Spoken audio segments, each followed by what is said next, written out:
I even go so far as to tell people you need to break the connection in your mind between sales and networking.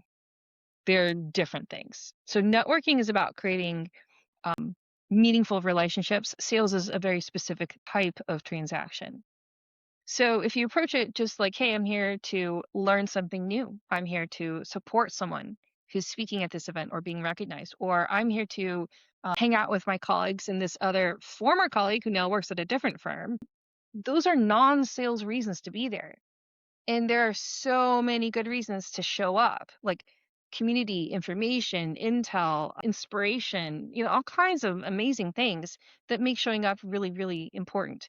So I think when we connect as introverts with that part, it's a different kind of ROI for us. So you go Yeah. into this thing not because you should, but because you want to. The second thing is you need to give yourself permission to do what feels right for you. So if you have two very deep conversations and that's it, that's what you do. And you don't have to ask permission or validation from anybody. All kinds of tips and tricks, but I call it reducing friction.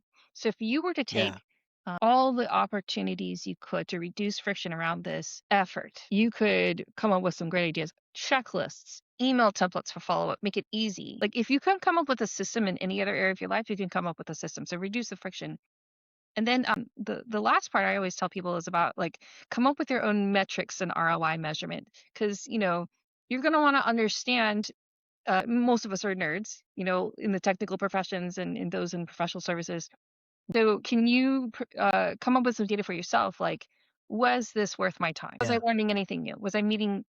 Am I meeting new people and that sort of thing? So that is a metric you determine that's going to work for you. I think, and I'm going to go a little bit beyond that a little bit because sometimes it's the type of questions you don't have to follow that normal pitch of what do you do, which is the most common asked but least appreciated question. It's really kind of finding out about what the other person does. So the pressure's off of you. Let them talk.